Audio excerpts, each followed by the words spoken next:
After e4, e5, knight f3, knight c6, and d4, white is playing the Scotch game, so we take the pawn. And in this video, we're going to go through quite a few things that we haven't seen so far throughout this saga. So let's start with a couple of lines from the gambit. So bishop c4 now. Now, as we know, we play bishop c5, and after c3, knight f6. In the variation where white plays e5, attacking the knight, we know what the only active way to respond is to play d5, counter-attacking. So in the variation when they take the knight, we obviously take the bishop, and now white takes the pawn in g7, and we must play rook g8, obviously. Two lines we haven't seen. One of them is pawn taking the pawn in d4 immediately, and the other one is bishop g5. So we're not going to be able to see so much, but let's understand them properly. Bishop to g5 now comes with an attack on the queen. You have to play the bishop back to e7. Now there's double attack on this bishop, so you should be winning material, right? Well, unless our opponent plays a move. In fact, it's white to move now. So let's look at two options now. Either h4 to defend the bishop, because if the bishop goes away, you're just going to take the pawn in g7, and there's just nothing for our opponent. So let's queen e2, let's say, pinning the bishop. Okay, take the pawn in g7. And now we're also threatening d3. d3 is extremely powerful. So after pawn taking d4, we just take the bishop. And it's crazy because the knight seems to be able to take the rook because the bishop in e7 is pinned. However, when that happens, you're going to play knight d4. And there's an attack on the queen, and the queen's got nowhere to go. As soon as she goes anywhere, she will be no longer pinning the bishop. We can win this knight. If the queen goes to e3, you got a fork. If the queen goes to e5, you still got a fork. You know, you're attacking the rook, but at the same time, the queen is attacking this square. It's a bit scary. So let's see. After this move, knight d4, queen e4, keeping an eye on this square, we play bishop to f5, right? And when the queen goes to e5, you can play knight c2 check. And the thing is that the queen cannot really go to h8 because you got this, you know, the queen will be attacking this file and there's a checkmate coming. So queen e5 is just isn't a thing. So let's go back here, and as we know, we know that queen e2 doesn't work. What about the bishop swapping with us? Okay, fine. Take back check, and the opponent will lose the right to castle unless they play queen e2. But now you can just swap. And then you can give a check, d3. The king has to move, and now you just recapture this pawn position. Already evaluated -5 or something like that. I forgot really, but it's just already so much better. Rook e1 check, bishop e6 developing. Now you're threatening to take the pawn in g2. b3, what to do in such a scenario? You just take the pawn in g2. You're completely winning. Why am I showing b3? Let's see. What if g3, for example, stopping the arrival of the rook on the second rank? Well, okay, castle long, and now b3 is a move that is obviously there to kind of like this, try and dismantle this very strong pawn chain, but it's impossible anyway, because even if that happens, you're going to take. When the pawn takes back, you just take here. There's nothing. Yes, this pawn is now isolated, but you're just completely winning, as you can see. So back in this position, one last thing we need to see, still from the bishop g5 line, is h4, protecting the bishop. Let's not make any mistake here. You have to immediately take the pawn in g7. And when the pawn takes in d4, you play f6, kicking the bishop away. Bishop h6 is just a hope move. This bishop is attacking the rook, but you know, you can move freely. So let's put the bishop back into a useful square. Let's say e3, protecting this central pawn. Okay, bishop f5 developing. And black is simply threatening to play knight to b4. Castling this side is really an insanity. Black is going to safely castle on the queen side. Let's say, for instance, queen d2 developing move, knight to b4, right? That's the move. And knight a3 seems to be stopping knight c2 threat, but you just play queen to d5. Position once again evaluated like -4. You're going to have to stop the line here because there's too many moves that can potentially happen. Queen d5 serves to protect the pawn and also to continue development. We're going to castle long. So let's make a recap. Right, so we take, and then this is a gambit. Bishop c5, bishop c4 comes, bishop c5, c3, knight f6, And with the early e5, you play d5. So when they take the knight, you take the bishop, they take the pawn, you have to play rook g8. And instead of bishop g5, in the past we've seen all sort of stuff. Something we have never seen is pawn taking in d4 with an attack on the bishop. Taking the central pawn, okay, take this with the bishop, and that's it. And you're going to simply keep developing, take the pawn in g7. White doesn't have any attack, just doesn't have anything. If, let's say, for instance, castle, well, then you take this one with the bishop, surprisingly. Let's see, why surprisingly? Because it looks like our opponent can give us a couple of checks. Let's see, rook e1 check, bishop e6, that's it. There's no coming back here. If white plays a move like queen c2, right? You just play queen d3, force a swap, produce a passed pawn in case the opponent does swap. If not, it's an extremely pleasant position, as you can notice. If instead of queen c2, the queen had gone to a4, threatening to take this pawn, pinning the knight, you just play queen to d5, doing everything at the same time. And again, it's just completely winning because you're going to castle long. In this position instead, what about knight to g5? Putting pressure on the pinned piece, that seems logical. Here you just swap queens and you're out of any potential initiative that our opponent could have. But there's no initiative that white can take. So back in this position, instead of rook e1 check, what about queen e2 check? This seems more logical because after bishop e6, which is going to happen, rook d1 comes with an attack on the queen. Best move is knight to d4. You're attacking the queen, you're threatening to take this one with check and simplify the game. If this takes, then bishop takes, and it's crazy because now we're pinning our own piece. Even crazier, after bishop comes to e3, you might argue, okay, well, now white is putting pressure on this pinned piece. It doesn't look any good. c5 was the move I thought black should play now, but the engine disagrees. The best move now is bishop to b2. Boom! It's an incredible move. Crazy because not just the queen can take the bishop, of course, but well, obviously if the queen takes the bishop, then you take the rook and that's game over. So, but not just that. The thing is, the rook can take the queen with check, and we don't even care because rook takes, and again the queen cannot take the bishop because the rook is doing the same as the queen was doing, same threat. Okay, well, what about knight d2 development? We have to take this one. And now the knight can't really take this pawn because you can simply take for free. The queen can't take you because then rook is going to d1 and then you're going to win the game. So instead of that, what about... Okay, there's nothing. There's absolutely nothing. No way out of this problem because you're going to play rook d3. If king to f1, reducing the problem on the back rank, you're going to play rook d3 anyway. Our opponent can't move anything. Just cannot move anything. Let's say if queen to d1, trying to make the queen active, just play king to d7. If instead, let's say queen h5, right, attacking this pawn, seems like, it's activating the pieces. Rook to d5, attacking the queen, so queen to a7, and now rook to g6, finishing development in a way that this rook is now in a much better place.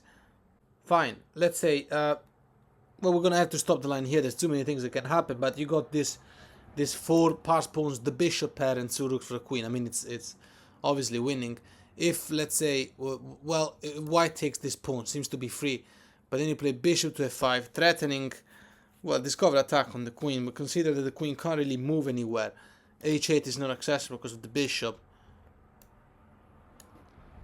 This will be the only move, queen h4, but then rook g4 makes a fork, so the queen can't move.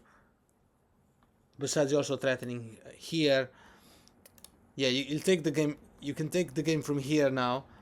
Back in this position, you might wonder, what about bishop taking the pawn in e7 to reduce our strong majority on the queen side? You just play king to d8 with the plan of playing b6. A move like bishop d5 would be very important to play. Rook to e8 is coming.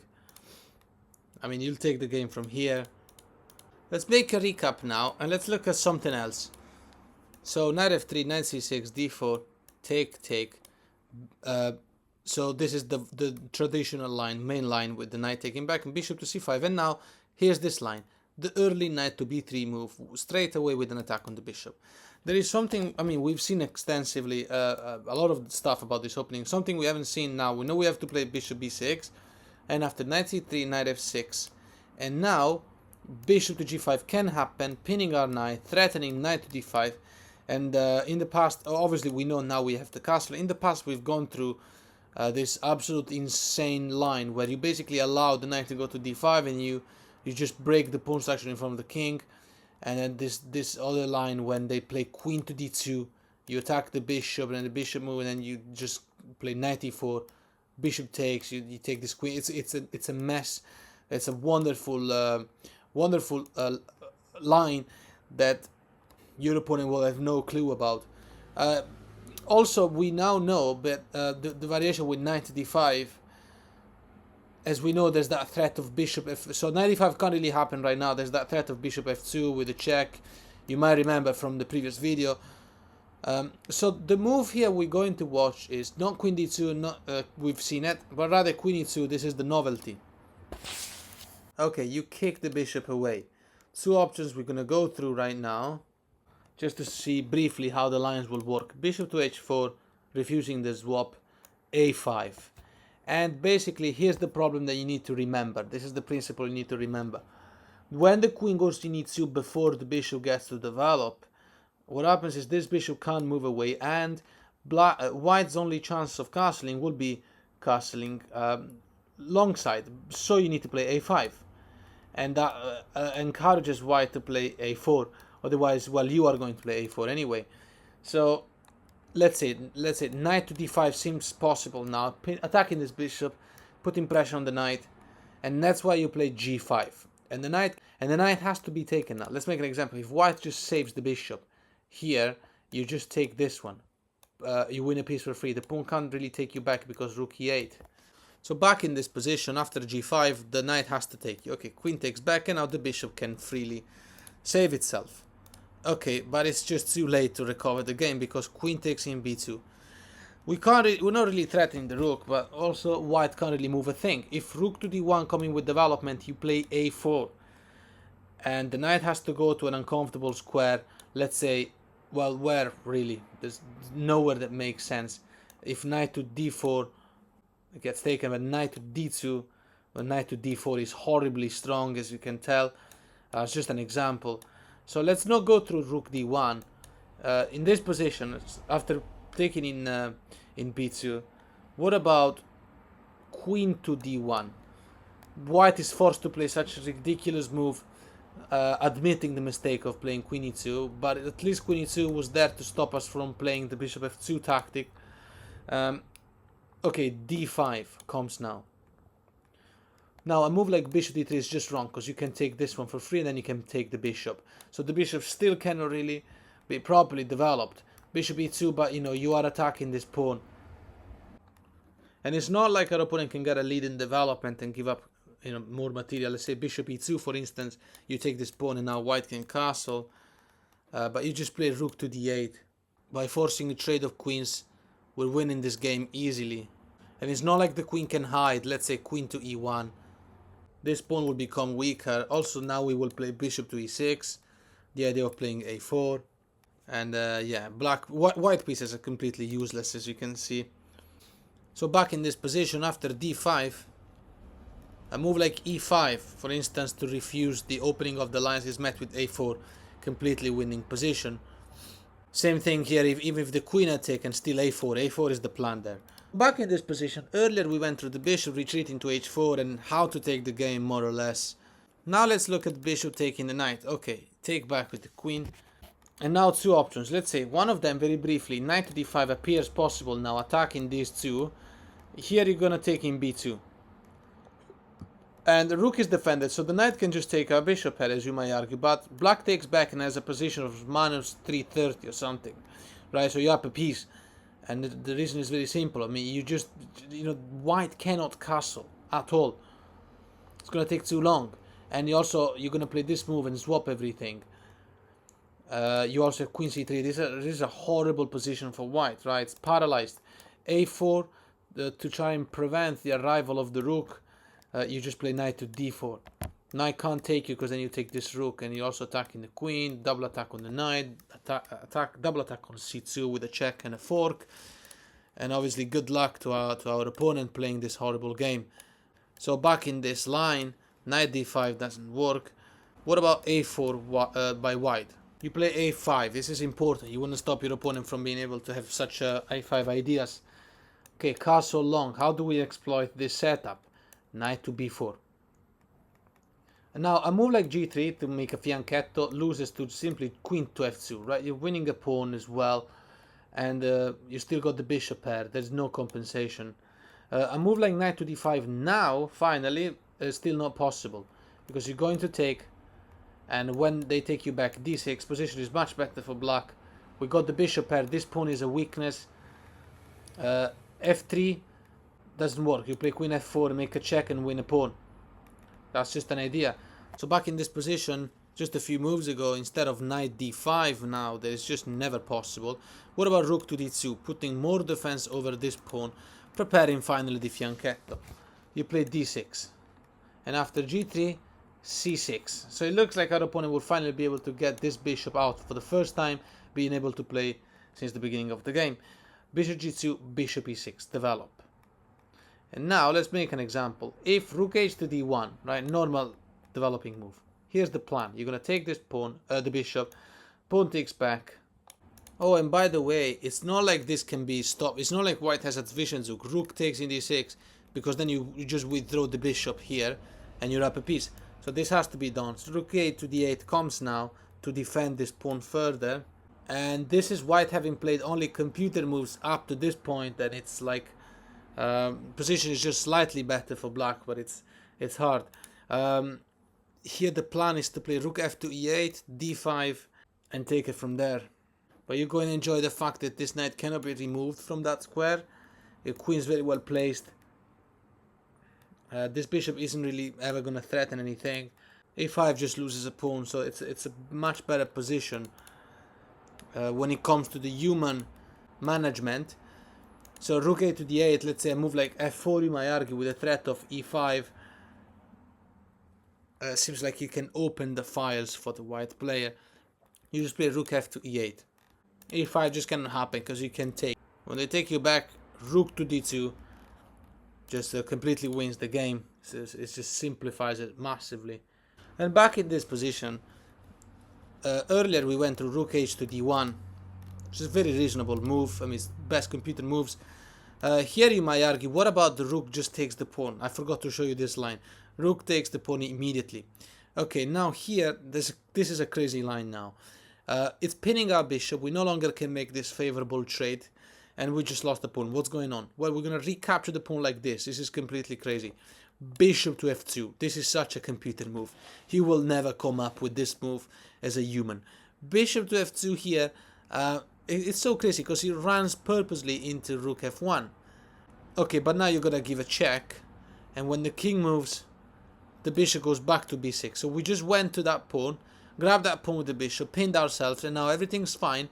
And we've also opened the file for the rook. Yet, we are better. e5 to defend the rook, fine. You attack the rook with the bishop. Bishop to c7. The rook will have to move.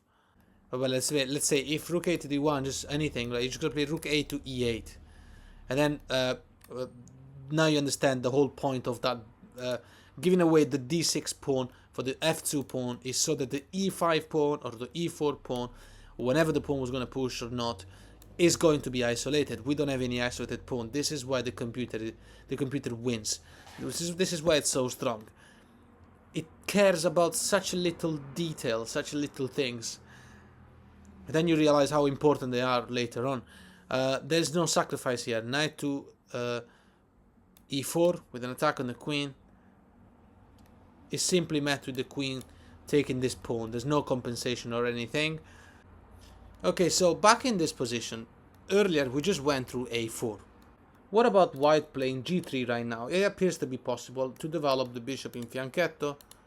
Okay, d5, the thematic move. And after bishop to g2, because what else you want to play? Okay, it looks like knight d5 can happen. But then this is like transposing into something we know, right? Queen to b2. If instead the pawn is captured, well, knight to e5 comes. And now this is really difficult to deal with, because knight f3 is also a threat. If bishop to g2 seems to be doing everything, but now bishop to g4 is just terrible. f3 cannot be played. It's attacking the queen. You're also threatening knight f3. You're going to have loads of fun here. Knight e4 doesn't work as a counterplay because you just play queen f5, right? That's it. And the threat remains. So what is the threat here? Let's say white plays queen to d2 to save the queen from the bishop. Okay, give the check. Only move is bishop takes, queen takes back, attacking the rook. The rook can't really go to f1. I mean, okay, look, bishop h3 is not even like a thing. Like, there's not the point. The point is also rook f8, rook f to e8, and yeah, I mean, you'll take the game from here. It's completely over. So back in this position, instead of taking the pawn, what about white developing the bishop in g2? Will the white player finally be able to castle in this game and play a normal game? Now, because we're going to take this pawn. Queen can't take without leaving f2 unguarded. Knight taking, it's, you know, it's the same scenario, right? There's no compensation. So, but it looks like after queen b2, which is the best move, white can castle. But then you just play bishop e6, position evaluated -2. The pawn was not poisoned, the queen is not going to get trapped in there. You got a3 as well. And back a few moves ago, what about the bishop taking the pawn? Fine, rook e8. And now you're pinning the bishop. And it's not like the queen can just unpin. White can just unpin the bishop because the knight is still defending it, right? Because you have a tactic. Rook takes, knight takes, queen f3, attacking the two hanging pieces. And so back here, in the variation where the bishop takes the pawn, rook e8, what about, you might argue, knight to d5 now? Attacking this one, attacking this one. Well, you sacrifice the bishop in f2. If the king goes to d1, queen g5, position evaluated -6. If the queen takes you, you've got an attack on this bishop, but this king is about to die very soon, as you notice. What about after the check? Okay, well, if the queen takes you, then this rook is taking this bishop with check, and you can take the game from there. The king is very exposed. The white king is extremely exposed. If white instead goes king f1, then you go bishop h3. This is stopped in one possible way only, which is bishop to g2. But now you take this with check, and then you just swap everything. Rook takes queen. Crazy enough, also because knight will take you, take back, you got double isolated pawn, but you're up a piece. You'll have to take it from here. One last mention that in this position, this pawn cannot be taken by this ones, neither by this one. So what if white just castles? The right move here is just bishop f5, defend the pawn. That's going to be it. If knight d5 comes now, queen b2 is still the right move. If rook to e1, putting more pressure on this pawn, rook f to e8, and that's it. It's just not going to be taken. So let's make a recap now. So d4 and take, bishop to c5. Now let's look at this one. We've seen this in one of the first videos. When the knight takes the knight in c6 immediately. Okay, as we know, we ignore that and we just play queen f6, going for checkmate. And now our opponent will have to obviously, well, the knight is gone. But like the thing is, we've seen so much here in the past. This is something we haven't seen, which is after queen e2, protecting this square. Now we have to obviously take this knight. And here now we've seen pretty much, you know, a lot of stuff, you know, bishop e3. Go check the other videos before you watch this one, the other videos of how to beat the Scotch. Knight c3 is a move we've never seen before. So this is the novelty. Let's explore it very quickly. We play bishop e6. And when our opponent develops the bishop so that they can castle long side, because, you know, how are you going to castle short side? Well, bishop e3, for instance, you play this move, bishop a3. And now, funny thing is that the top computer moves are just giving a repetition forever. Not the usual repetition the computer does when it just wants you to repeat the move a couple of times so that you can gain time on the clock, which is, I don't know, some stupid setup that they created the computers with. But rather just like, you know, if you make them play 10 times the best move, it's always 10 times the same move. So that is kind of because this move is so compromising. Well, obviously this cannot be taken because queen c3 wins the game. And the thing is, the best move according to the engine now is bishop to c1. And at the best is to go back, and at the best is to go back and then back and once and just forever, right? However, let's explore what happens during the refutations. If white, obviously white can't castle because queen c3 wins the knight for free. The pawn in b2 is pinned. So bishop to c1, bishop to c5, bishop e3, bishop e3. This is the best. What about white says, you know what, let's keep playing. Queen to d3. Next, I'm giving more protection to this knight. I might be giving you this pawn and the bishop develop and then castle. And I'm better developed. Okay, fine. Now we finally take this pawn since we can.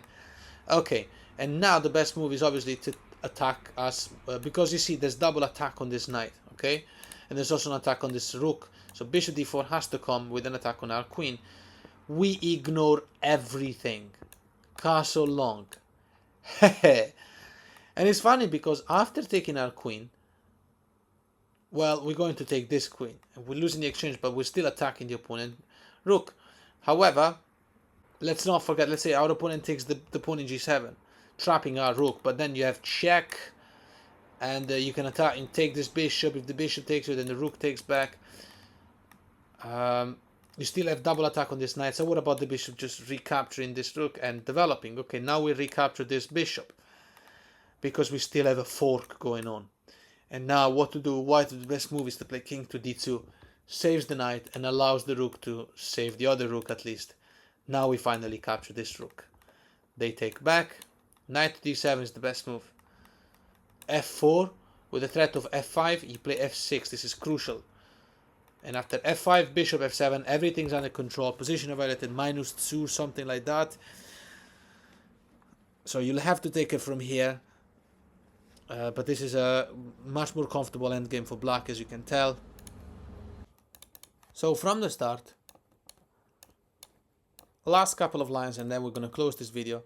d4, take, bishop c5, and now main line, bishop e3. So we have seen so much of this. We know we have to play queen f6, c3, queen g6, targeting the weak pawn now. Well, not really that weak, but that is, that's how we start. Knight to d2, we need to explore this one. We have seen it before. We've seen a lot of this. We know we have to play knight f6, and now the novelty here will be queen f3. There's also another line that needs to be quickly explored because I encountered it in a game recently.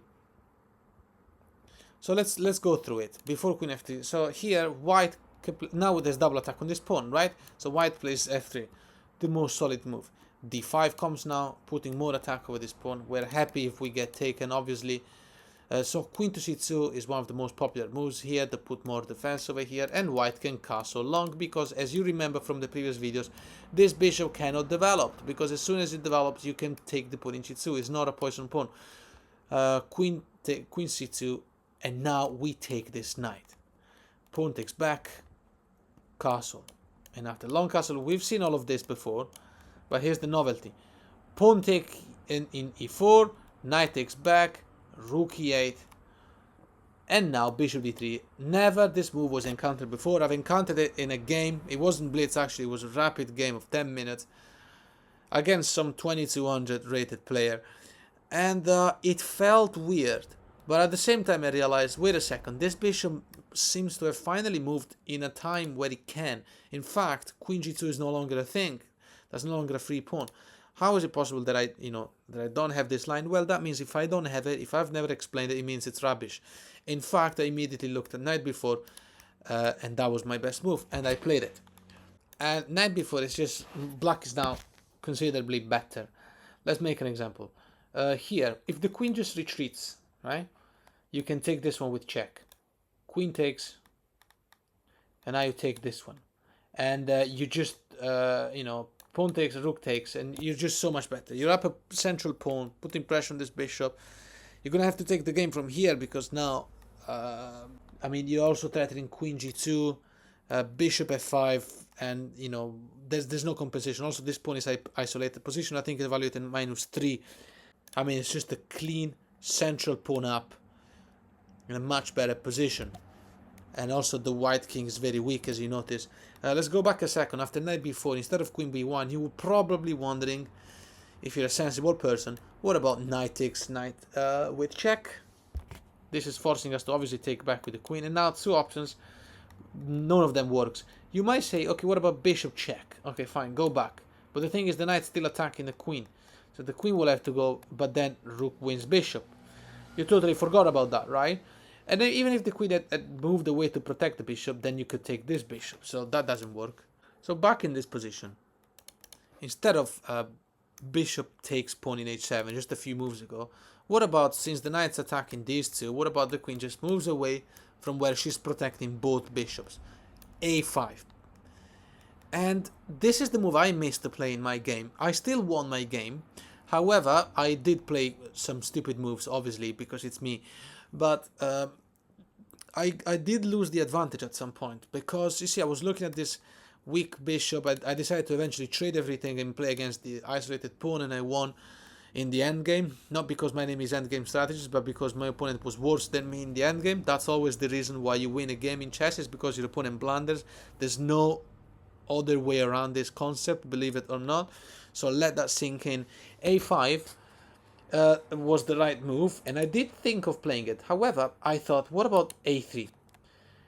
I can't play knight a2 because I trapped the knight. So now I have to take the bishop anyway. The difference is the queen takes, but now bishop to f5 comes with a very strong diagonal attack. The queen has to move. If the queen moves away, I've got this strong attack. Queen check. The bishop's attacking these lines. It's going to be game over. If the queen blocks, you see, if you make this check, the queen blocks. But then this bishop is falling, right? So after this bishop f5 move attacking the queen, I thought, what about the queen going to c3 immediately?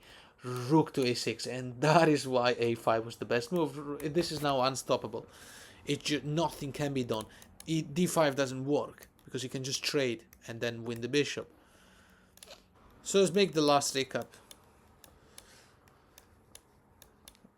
Right, so main line, bishop e3, queen f6, c3, queen g6. So knight to d2 now, knight to f6, and now queen to f3 to defend this pawn. We have never seen this before. This seems to allow development of the bishop and short castle. So what's going on here? Nothing much, or not much. I never remember if it's nothing much or not much. I think you can say both ways. Anyway, knight to g4 is the right move, targeting this bishop. And let's see a couple of options. If, let's say, for instance, h3 to kick the knight away, that's how to react. Okay, fine. You get the point. Take the bishop. Queen takes back in order not to double up and isolate the pawns. d6. Bishop e3 appears possible. You can develop. Queen f6. Triple attack on this d4 square. So let's make an example. White castles, knight takes in d4. It's too much advantage. Also, then you're going to take back with the bishop, forks the queen and this pawn. It's just a winning position. So let's look at white furthering the defense of that knight. Let's say knight to f3, because the knight is pinned, so he can't move away. Bishop to d7, develop. Okay, so castle appears to be possible, but now you play knight e5. Threatening to simply take that knight and then break the pawn structure. I'll make an example. White's best move now, according to the engine, is b4. It's the only move. It's very difficult for white to come up with this move. It's really the only move. Apart from that, you're going to play this move. Knight check, queen has to take, and now we just take this knight. And queen can't take us, because then we retreat the piece, win a piece. So when they take us, we don't win a free pawn here, but rather take the queen. Pawn takes, and now you take this free pawn. However, this is white only playing top engine moves all the way so far, and again, position is just slightly better for black at this point, but I've showed you a million times, a million lines of how to beat the Scotch game. I've showed you every single little mistake your opponent can make, and in this video, which by the way is the last one, I think it is the last one forever of the Scotch game. You know, white, if white plays only top engine moves, eventually you're only going to have a tiny advantage if there's a faulty variation even. So rook saving itself from the bishop, attacking this pawn. What to do? c6. And after d5, you have to play bishop to d7. So a move like b5 doesn't work because you're just going to take this pawn and, you know, then these 2 pawns are going to be isolated. There's no compensation for our opponent. A move like instead pawn takes, well, pawn takes back. And now a4. Okay, king e7 to protect this pawn. b5 appears possible now. Rook h to c8. And now what to do? f4 is the move we're all thinking about now. It seems to be making perfect sense. You have to play g6. Always play this type of move to save yourself. e5. Fine. Take. Okay, now we can take this pawn as well. Pawn takes back. We take this rook. We're completely winning. Because then you can play rook b8, putting pressure, double pressure on this pawn. We're going to win that pawn. If our opponent protects that pawn, then you play a6. Yeah, so let's close the line here. So back in this position, instead of h3, since our opponent knows that our plan is the following, you can't really remove the bishop from there, because then you got double attack over here. So what about white goes on with development? Bishop to c4. Knight c2, e5. Attack this one, and even if the bishop didn't go to c4, but rather d3, knight e5 will just attack these two. So the queen has to retreat. Knight e2, and now castle. And after castle, it seems to be better to castle alongside, because our piece is just very well placed on this side. But let's just make an example to see how, you know, how to take the game. You're gonna take this one, queen takes back, then take this one, knight takes back, all forced moves, and now queen to a6, attacking the knight. No good way to defend it, actually. If b4 to kick the bishop away, you're just gonna take this one. Bishop takes pawn.